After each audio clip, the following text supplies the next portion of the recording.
देखिए, चक्रवात तूफान दाना अब ओडिशा और पश्चिम बंगाल के बेहद नजदीक पहुंच चुका है। वो तबाही मचाने के लिए आतुर है और जो हाई टाइड्स की तस्वीरें सामने आ रही है वो कहीं ना कहीं परेशानियां लोगों की बढ़ा रही है और लोग जो है इसको लेकर के डरे सहमे भी है। लेकिन कहां पर इस दाना तूफान का असर पड़ेगा, कहां पर इसको लेकर के तस्वीरें आएंगी, वो आपको इस रिपोर्ट के जरिए दिखा देते हैं।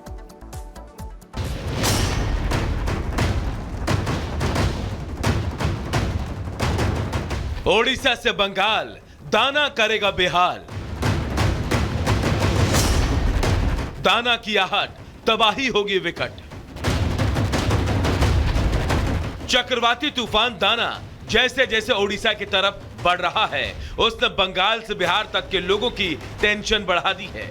कोलकाता में एयरपोर्ट बंद कर दिया गया है, उड़ानें रोक दी गई हैं। ओडिशा के कई जिलों के लोग सहमे हुए हैं, गांव के गांव खाली करा लिए गए हैं। यही नहीं, 14 जिलों के 10 लाख से ज्यादा लोगों को सुरक्षित जगहों पर पहुंचाया जा चुका है।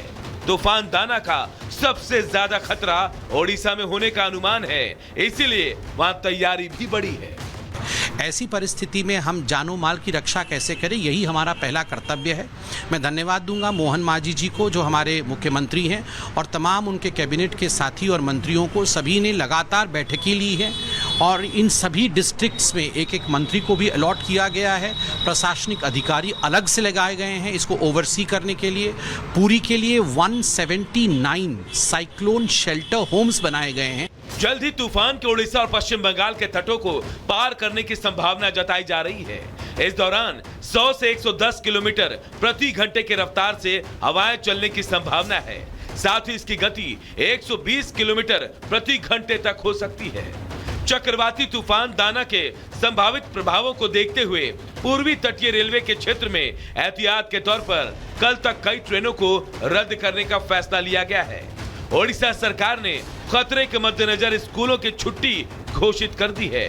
साथ ही पुलिस के आला अधिकारियों को हर हालात से निपटने के लिए तैयार रहने को कहा गया है। तैयारियां बहुत अच्छी चल रही हैं। पुलिस प्रशासन पूरी तरीके से मुस्तैद है आने वाले साइक्लोन को डील करने के लिए। जीरो कैजुअलिटी हमारा ऑब्जेक्टिव है, हमारा टारगेट है और हम पूरी तरीके से कॉन्फिडेंट हैं कि हम उसको अचीव करेंगे। उधर बंगाल में दाना की आहट को लेकर प्रशासन सतर्क है।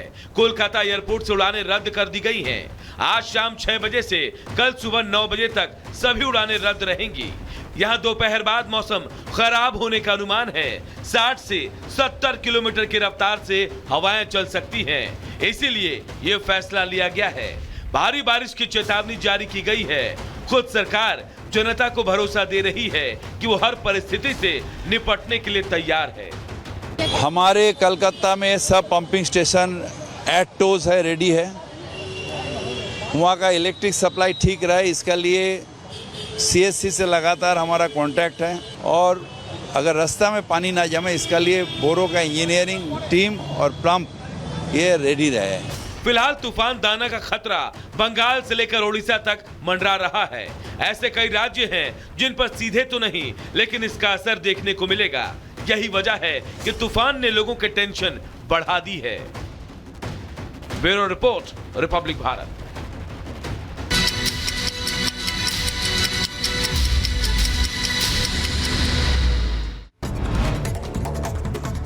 जामिया यूनिवर्सिटी में कड़ी सुरक्षा के बीच छात्रों के बीच दीप जलाकर मनाई गई दिवाली सेलिब्रेशन की इजाजत मिलने के बाद छात्रों ने दिए जलाए। छात्रों को 10 मिनट के लिए दिवाली मनाने की अनुमति मिली।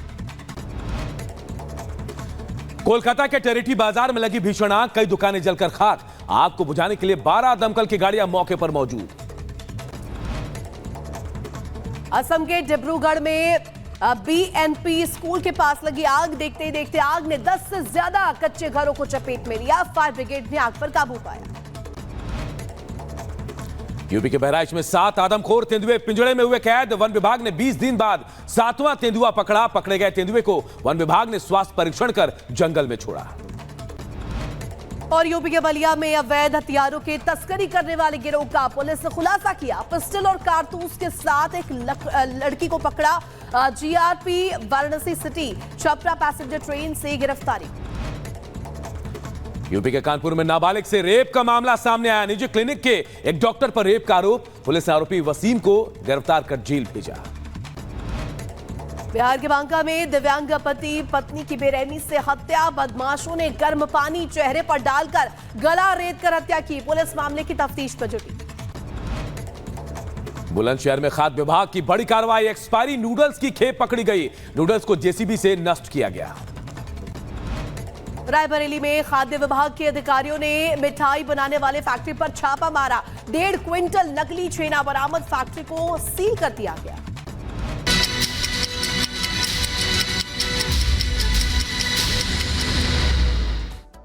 नमस्कार, मैं हूं आप सबके साथ अनूप। खबरों की शुरुआत करते हैं और सुबह सुबह उन खबरों पर सबसे पहले बात जिस पर दिन भर हम आपको अपडेट देने वाले। कौन कौन सी आज की बड़ी खबरें आपके टीवी स्क्रीन पर देखें। यूपी उपचुनाव को लेकर अखिलेश ने दांव चल दिया है। 9 सीटों पर, जी हां 9 सीटों पर सपा के उम्मीदवार चुनाव लड़ेंगे, वो भी इंडी गठबंधन के नाम पर। इधर दाना तूफान आ गया। पश्चिम बंगाल और उड़ीसा में इस तूफान का खतरा देखा जा रहा है। ट्रेनों, हवाई सेवाओं पर इसका असर पड़ रहा है। उसके अलावा एनसीपी की बात करेंगे। एनसीपी की जंग पर आज सुप्रीम कोर्ट में सुनवाई है। चाचा भतीजे की लड़ाई में आज सुप्रीम कोर्ट में अहम सुनवाई होगी। तो वहीं देखिए, मोदी पर ट्रस्ट है लेकिन शाहबाज पस्त हैं, क्योंकि पाकिस्तान में भी मोदी का डंका बज रहा है और पाकिस्तान के प्रधानमंत्री की कहीं ना कहीं कहा जा रहा है करारी शिकस्त के तौर पर इसे देखा जा रहा है। वहीं तुर्की पर टेरर अटैक हुआ है। 4 लोगों की मौत की खबर है, कई लोग घायल भी हुए हैं। ये वो 5 बड़ी खबरें हैं जिन पर आज दिन भर हम आपको अपडेट देते रहेंगे। और इस बीच एक बड़ी खबर बता दें, प्रधानमंत्री नरेंद्र मोदी ब्रिक्स सम्मेलन के बाद भारत वापस लौटे। ये बड़ी जानकारी आपको दे दें। 2 दिन की यात्रा के बाद भारत लौटे प्रधानमंत्री नरेंद्र मोदी। तो ब्रिक्स का सम्मेलन रूस में कजान शहर में इसका आयोजन किया गया और अब 2 दिन की यात्रा के बाद भारत लौटे हैं प्रधानमंत्री नरेंद्र मोदी। इस तरीके से वहां महामुलाकात भी हुई शी जिनपिंग के साथ, पुतिन के साथ। और ब्रिक्स सम्मेलन से अब स्वदेश वापसी हुई है प्रधानमंत्री नरेंद्र मोदी की। तो ये तस्वीरें आपको दिखा रहे हैं। प्रधानमंत्री नरेंद्र मोदी वापस पहुंचे वैश्विक मंच से मोदी का संदेश देकर के, जिस तरीके से कजान में ब्रिक्स सम्मेलन का आयोजन किया गया। और अगली बड़ी खबर, उत्तर प्रदेश में होने वाले उपचुनाव से जुड़ी हुई। अखिलेश यादव ने इस उपचुनाव को लेकर नया दांव चल दिया है। जी हां, सपा के उम्मीदवार जो है इंडी गठबंधन के बैनर तले 9 सीटों पर चुनाव लड़ने वाले अखिलेश यादव ने सोशल मीडिया पर पोस्ट भी किया है और साफ तौर पर कहा कि जो उम्मीदवार हैं, सपा के जो 9 उम्मीदवार हैं, वो इंडी गठबंधन के बैनर तले चुनाव लड़ने वाले हैं और उपचुनाव में जीत का नया अध्याय भी लिखेंगे। उपचुनाव में सभी 9 उम्मीदवार सपा सिंबल पर चुनाव लड़ रहे हैं। इंडी गठबंधन का साथ है, इंडिया के उम्मीदवार हैं। लेकिन यहां पर बात एक सीट की नहीं है, जीत की है। एक भी वोट ना घटने पाए, एक भी वोट बटने ना पाए, ये लिखा है एक्स पर अखिलेश यादव ने। कांग्रेस के साथ आने पर सपा की ताकत बढ़ गई है। ये बड़ी खबर आपको बता रहे हैं। अखिलेश यादव का नया दांव उत्तर प्रदेश उपचुनाव में दिख रहा है और एक्स पर पोस्ट किया कि सपा के उम्मीदवार इंडी गठबंधन के साथ चुनाव लड़ रहे हैं। तो देखिए, उत्तर प्रदेश का उपचुनाव जो है वो बेहद दिलचस्प हो चला है। 2 लड़कों की जोड़ी यहां पर क्या कमाल करेगी उपचुनाव में, लगातार ये सवाल था। लेकिन पहले कांग्रेस की तरफ से 5 सीटों की डिमांड की गई। इसके बाद ये कहा गया कि हरियाणा जो चुनाव हुए हैं उसका कहीं ना कहीं असर उत्तर प्रदेश में देखने को मिला और यहां पर अखिलेश यादव समर्थन में नहीं थे सीटें देने के लिए। इसके बाद ये कहा गया कि 3 सीटें कांग्रेस को दी जाएगी। अब ये निकलकर सामने आ रहा है कि अब 3 भी सीट नहीं मिलने वाली है और कांग्रेस अब पीछे हटती हुई नजर आ रही है। तो क्या अखिलेश यादव ने कांग्रेस को उपचुनाव से आउट कर दिया? ये बहुत बड़ा सवाल है। रिपोर्ट आपको दिखाते हैं।